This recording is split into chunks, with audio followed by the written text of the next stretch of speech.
Estamos começando mais um programa Conexão Empresarial aqui no canal Viver Brasil.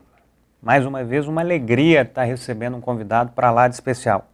Mas antes de falar do nosso convidado, eu queria agradecer a você que tem acompanhado o canal Viver Brasil, seja a partir de Belo Horizonte, Betim, Contagem, Nova Lima, Sabará, Juiz de Fora, Governador Valadares, Ipatinga, Uberaba, Uberlândia e tantas outras cidades que começam a receber também o canal Viver Brasil e no YouTube, em qualquer lugar que você estiver.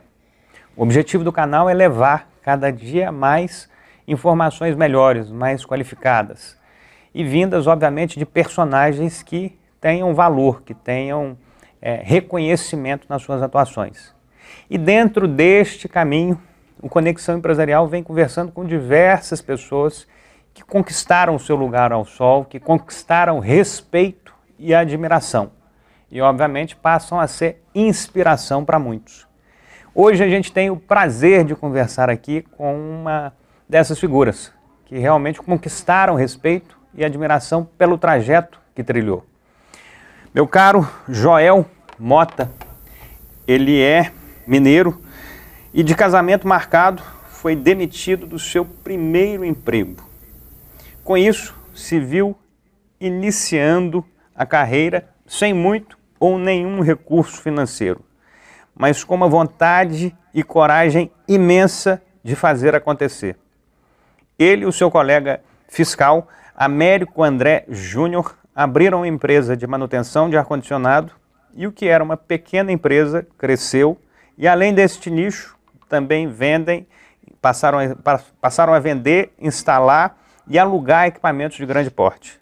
Hoje a empresa e também o seu casamento contam com mais de 30 anos de história. Meu caro Joel, é uma alegria ter você aqui no nosso Conexão Empresarial, no programa Conexão Empresarial, agora como um conteúdo, uma parte do canal Viver Brasil. Você especificamente vem acompanhando o Conexão Empresarial como evento desde as suas primeiras edições, não só acompanhando, como apoiando, como participando de maneira efetiva. Então, em primeiro lugar, eu queria te agradecer por esse caminho todo conosco, por essa história que tem trilhado também com o próprio Conexão Empresarial e agora nos dá o prazer de ser o entrevistado desta edição. Muito obrigado e bem-vindo. Obrigado, Gustavo. Primeiramente, eu gostaria de falar também que, estando com vocês esse tempo todo, desde o primeiro Conexão, isto também nos traz um êxito na vida empresarial e no nosso relacionamento com todas as outras pessoas.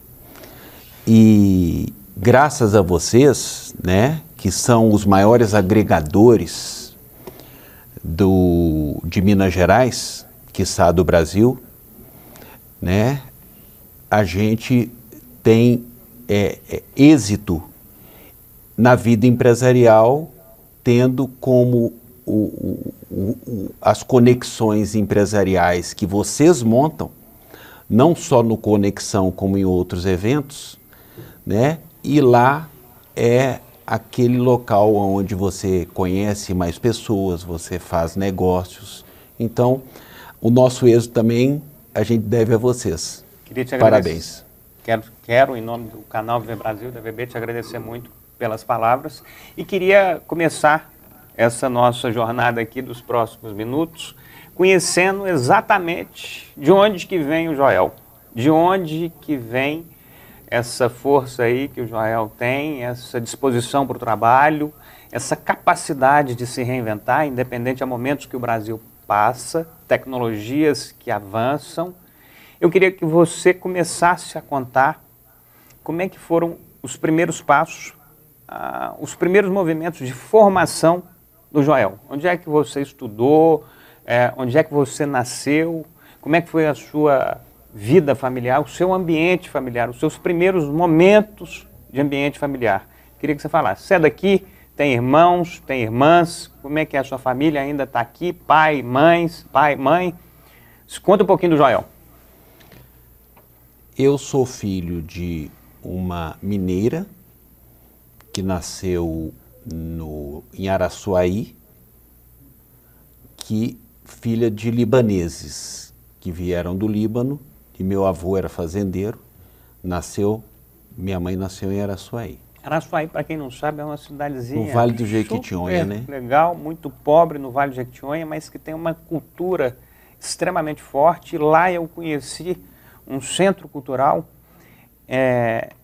talvez um dos mais bacanas que eu já vi na minha vida. Um centro cultural onde tem lá vários artesãos, vários profissionais que fazem telhas, aquelas garrafas com areia que se desenha coisas. Tudo eu vi lá em Araçuaí. Então, só pegando carona, um dia que eu estive lá, um abraço para todo mundo de Araçuaí, uma cidade que depende de muito avanço ainda, mas super agradável. Fui no mercado distrital de Araçuaí também, então eu conheci lá. E era, na época, um ponto de referência, inclusive médico. Por isso que minha mãe nasceu Araçuaí? lá. Araçuaí já foi um polo importante ali. E de meu pai era funcionário público federal, trabalhava no DNR, atual DENIT, e desde os 13 anos, fazendo estrada pelo Brasil, foi fazer a Rio-Bahia. E conheceu minha mãe, veio trabalhar no DNR aqui, né? Minha mãe casou com ele, veio para cá e criaram a nossa família, eu e mais 2 irmãs. Eu sou temporão. Eu tenho uma irmã 9 anos mais velha que eu e outra 7 anos, e fomos criados aqui, né? Belo Horizonte. Belo Horizonte, estudei no São Tomás de Aquino, né? Na época que eu estudava não tinha o científico lá ainda, era só até a 8ª série. Hoje é ensino médio, né? Então, aí depois minha mãe morreu, eu tinha 16 anos, eu fui para o Promove, porque eu morava perto ali do Funcionários e era perto de casa. Vocês moravam sempre ali próximo dos Funcionários? Não, eu morava no Gutierrez, depois eu fui para o Mangabeiras, depois eu fui para o Funcionários. Minha mãe morreu, eu já estava no Funcionários, aí eu, por questão geográfica, eu fui estudar no Promove. E minha irmã mais velha já tinha casado e a minha outra irmã já tinha mudado com ela, porque fazia medicina aonde ela morava, que era na Paraíba.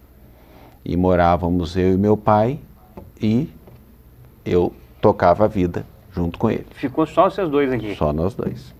E não tínhamos parente aqui, nem por parte de mãe, nem por parte de pai, nem por parte de mãe. Isso aí, você tinha quantos anos nesse momento? Eu tinha 16. 16 anos. 16 anos. E aí, como é que foi esse desenrolar? 16 anos, sua mãe falece, fica você, seu pai. Isso. Elas vão para Paraíba? Não, elas já estavam lá. Já estavam lá? Já estavam lá. E como é que foi esse processo aí a partir do momento que você vai para o Promove? Como é que você vai se organizando e como é que você vai identificando, como é que você vai despontar profissionalmente? A gente vai se achando, né? Porque eu acho que você, nas dificuldades, é que você vai se achando, né? Então, eu fui para engenharia mecânica porque eu tinha gostava muito de carro, né? Então, foquei em engenharia mecânica e passei em engenharia mecânica e fui cursar o curso de engenharia mecânica quando eu tinha 17 anos. Eu já estava entrando na faculdade. E meu pai morre, eu tinha 20 anos. Nesse momento que você começa a estudar, você já trabalhava? Você já fazia alguma atividade? Não, fazia estágio. Só estágio? Só estágio. Você tinha uma tranquilidade financeira? Como é que era a condição financeira do seu pai, da sua família? Meu pai, ele tinha uma condição financeira razoável até a doença da minha mãe. Quando minha mãe adoeceu, não tinha, naquela época você não tinha a cultura de ter o plano de saúde. Uhum. Minha mãe adoeceu e ficou 80 dias no CTI, no particular. E aí, meu pai praticamente quebrou. Aí ele começou a viver do salário dele de funcionário público. Tinha ainda uns 2 ou 3 imóveis, 4 imóveis, mas de pouco valor, e que foi se virando. Quando ele morreu, efetivamente, eu estava na faculdade, a minha irmã mais nova tinha se formado e ela era médica, é médica, e ela me sustentou pagando minha faculdade. A gente tinha um apartamento que a gente alugou, ela me dava, as duas me davam o aluguel, e aí eu fui e consegui ir até formar. Porque com 19 anos... Com a ajuda das suas irmãs. Com a ajuda das minhas irmãs, né? As duas foram fundamentais. Cruciais nessa sua formação. São, né? Até hoje, porque a gente é muito unido.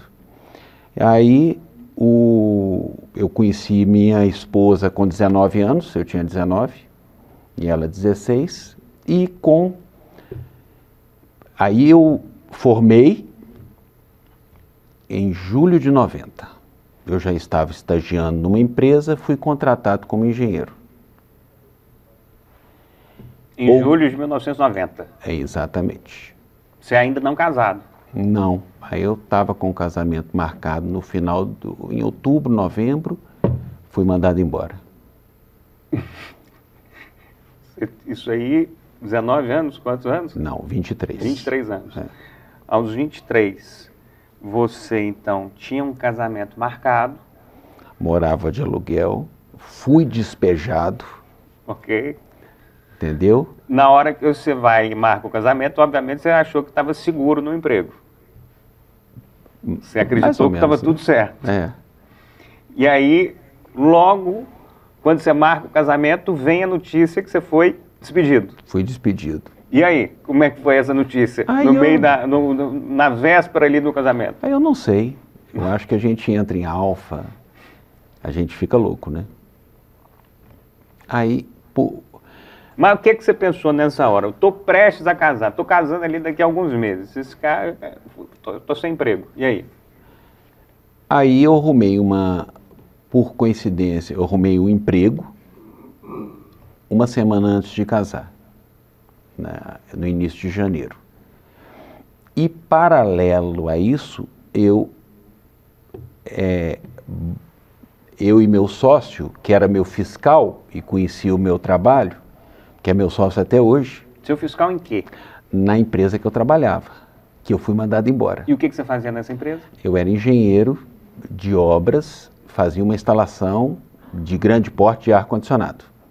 Aí começa a sua história então com ar-condicionado. Mas eu já estava estagiando nessa empresa de ar-condicionado, fui contratado e fui despedido pelo meu chefe. Mas é aí que começa seu vínculo com ar-condicionado? Não, eu já comecei no estágio. Ok. É contratado? Sou contratado, mandado embora, arrumei o emprego numa outra empresa de ar-condicionado na época e, paralelamente, dia 17 de janeiro, dia do meu casamento, o meu sócio deu entrada no Geroliva. Geroliva era o cartório que você entrava. Que saiu dia 22. Eu já estava em lua de mel. Então, montei a empresa junto com ele e fui até julho trabalhando na outra empresa quando minha filha mais velha nasceu. Dia 16 de julho, aí eu pedi para sair e para tocar a empresa. Que você já tinha aberto. Já tinha aberto, exatamente. Mas como é que nasce? De onde que brota o ar-condicionado na sua vida? Foi nesse primeiro momento do estágio? Você não tinha nenhum vínculo com ar-condicionado ou você já tinha alguma expectativa? Não, eu acho aquele produto legal, acho aquela história bacana, eu vou mexer naquilo. Você já tinha essa percepção? Não. Não? Não. Na época surgiu o ar-condicionado na minha vida por uma proposta de mercado, de estágio na área térmica. Era tão... Era escassa, ainda estudando. Era muito... A nossa área era muito ruim. Olha que legal. Repete essa questão aí. Quando foi, então, que entra o ar-condicionado na sua vida? Foi quando houve uma proposta de mercado para estágio na área que não tinha. Eu ia, por exemplo, eu estava procurando uma oportunidade e eu tinha um padrinho de casamento que ele conhecia o pessoal de avião, hangaragem e tudo. E eu comecei a fazer ênfase em aviação, na época, engenharia, ênfase em aviação. Quando eu não consegui o estágio na área de aviação, porque estava demorando, saiu esse da área térmica. Aí eu falei, peraí, vou aproveitar isso aqui e fazer a prova para o estágio. E passei, entendeu? Então não foi porque eu quis, não. Na época era muito escasso. Engenharia mecânica, ou você ia trabalhar na Fiat, sair 5 horas da manhã, antes do sol nascer, e voltar depois do sol se pôr, né? Eu tenho vários colegas que foram para a Fiat, né? Ou você ia para a área de aço, ou você ia para a área térmica, que era um segmento menor. Então foi por mera oportunidade. Mas aí você identificou algo que você viu lá na frente, ou não, mas que deu certo. Você se tornou uma das maiores referências no que diz respeito ao ar-condicionado em Minas Gerais e no Brasil, sem ter essa visão antecipada, mas já tendo alguns encontros ali, algumas situações como essa na sua formação acadêmica, quando você teve essa oportunidade de aprofundar na questão térmica, correto? Correto. A partir daí você faz esse caminho que a gente já falou e em um determinado momento monta a JAN com o Américo.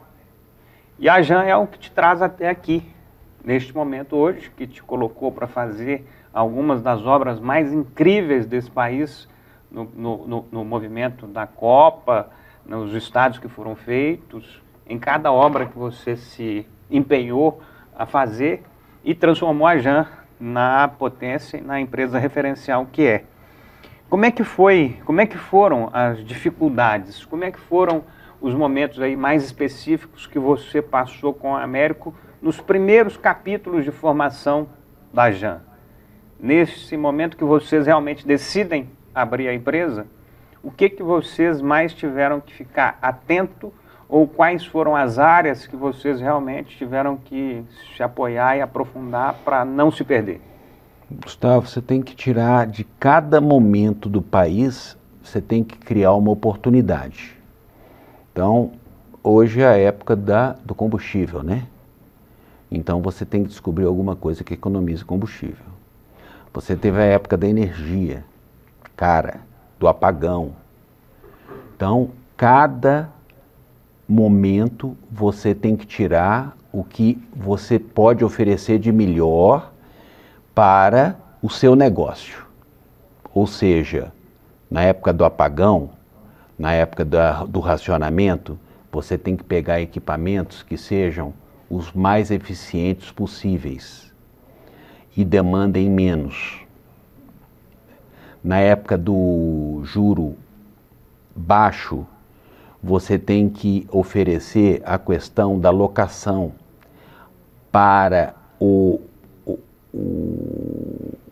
a pessoa, o contratante, a gente chama de CAPEX, né? Que é o investimento, e OPEX é o operacional. Então, você fazia o investimento para ele ser pago no funcionamento. Eu falo o seguinte, ar-condicionado, ninguém sabe que existe. Você só sabe que existe quando ele quebrou, que aí está quente. Né? Quando você entra em qualquer local, você acha que aquela temperatura ali é normal, mas não é não. Ela está sendo condicionada por alguma coisa. Ele é invisível. Então, eu conheço vários amigos que falam assim, pois é, eu não tenho te visto. Eu falei, você não tem me visto, você não tem lembrado de mim, porque seu ar-condicionado está funcionando. Porque se tivesse quebrado, você lembraria de mim. E outra coisa que eu falo também é que o meu foco, desde o início, sempre foi o foco da diferença da urgência e da emergência. Qual que é a diferença da urgência e da emergência? Todo pronto-socorro tem lá urgência e emergência. Essa parte é fantástica. Fica atento a isso. Sabe qual que é a diferença da emergência e da urgência? Eu li isso numa fala dele e vou pedir para você concluir. Qual que é a diferença da emergência e da urgência? A urgência, você precisa de um pronto atendimento, mas você não corre o risco de morte. Quebrou um braço. Precisa ser pronto atendido. Esse é urgência. Urgência. Agora, o infarto. Você precisa ser pronto atendido e corre o risco de vida. De morte, né? Essa é uma emergência. Essa é uma emergência. Eu falo o seguinte, o ar-condicionado que eu sempre foquei foi o da emergência. É aquele que, se parar, o ambiente não funciona. Seu prédio para. Não, o ambiente pode até não funcionar. Se o seu quarto, se o seu equipamento quebrar, você abre a janela e fala, depois eu conserto. Tá certo? Uhum. Agora, se o seu shopping parar, você não vai fechar as portas e vai falar, tá fechado para consertar. Então, quem precisa de ar-condicionado para emergência, sempre dá valor à engenharia, à qualidade da mão de obra, porque tudo hoje é preço. Tudo hoje é preço. Seja o que for. Pagar pela qualidade, você precisa pagar pela qualidade a hora que você precisa ter segurança que você vai saber que aquilo ali funciona. Quando a gente fez o ar-condicionado das arenas olímpicas, para a Olimpíada, maior evento do mundo, ele tinha que ser risco zero.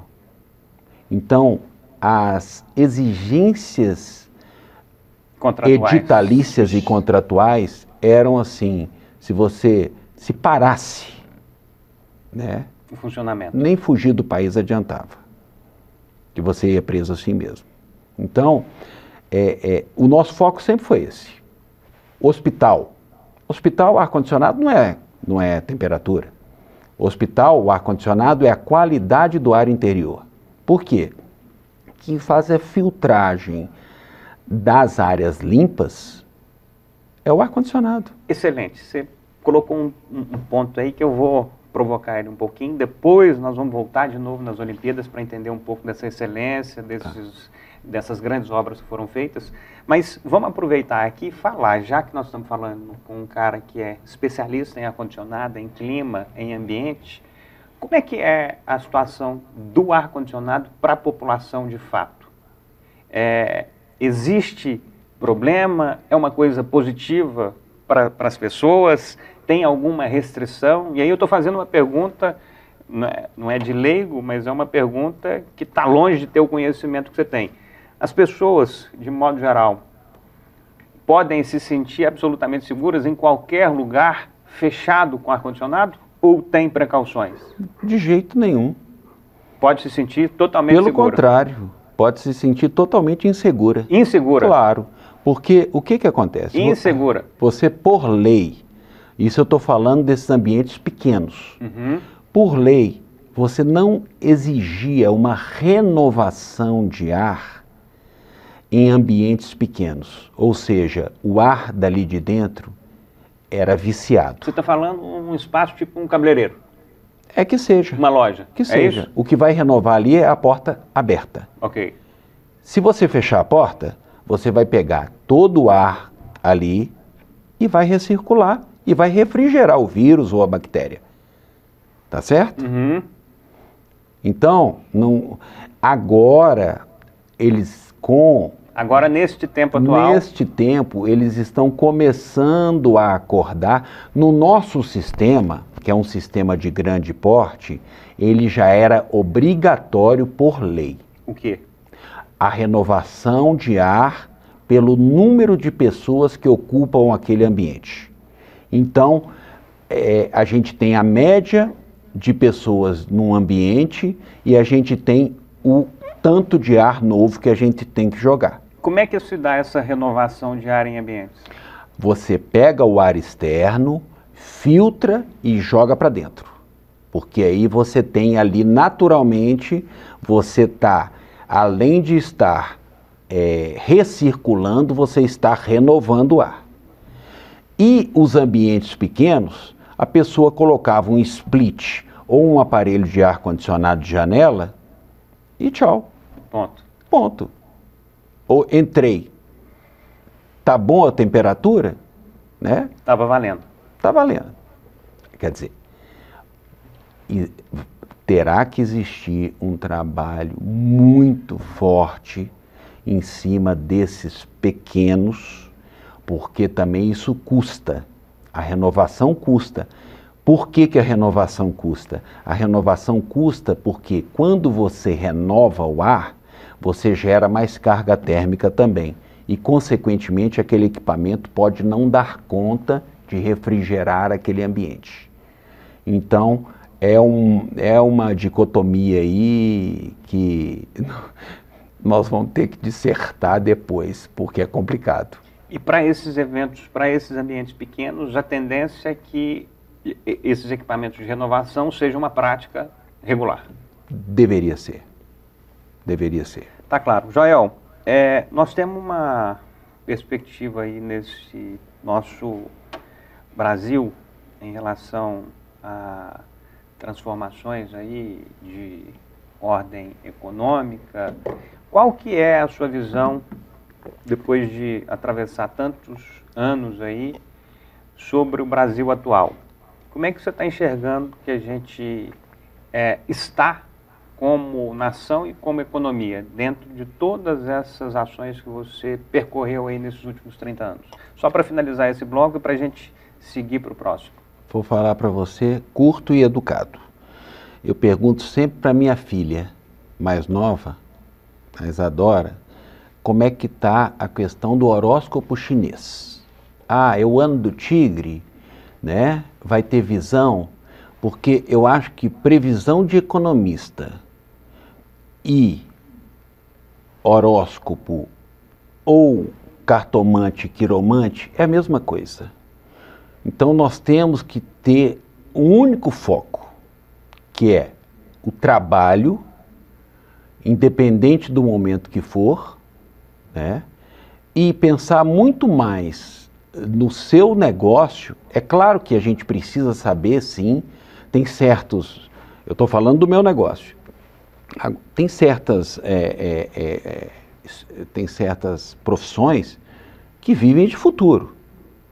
Sim. Tem certas profissões que vivem do passado. Sim. Né? Eu acho que nós temos que viver da força do trabalho, independente do momento que a gente está, e focando em dar o melhor e ter a maior esperança possível. Porque se você olhar para trás, você desanima. Sim. Então, olha sempre, você tem que ter um carro sem retrovisor. Você não pode olhar para trás nunca. É muito louco, né? Não fica desanimado, não, Gustavo. Nem pode. Olha só, nós vamos fazer um rápido intervalo aqui, nós vamos voltar daqui a pouquinho, aí nós vamos querer entender como é que foi esse percurso da Jan ao participar e a executar obras tão incríveis como foi no caso das Olimpíadas, falar um pouco sobre como é que foi a passagem dele em um lugar super charmoso que todo mundo queria estar, que é Dubai, o Oriente lá de uma maneira geral, como possibilidade de negócio. Eu queria que você contasse como é que foi a experiência da Jan e, obviamente, o futuro. O que a gente pode esperar para frente. Nós estamos num presente aí com várias transformações, tanto de tecnologia, quanto de comportamento, quanto de ambiente, inclusive. O ambiente clima certamente vai ser mais um efeito a ser trabalhado aí pelas empresas que estão vinculadas a essa questão do clima.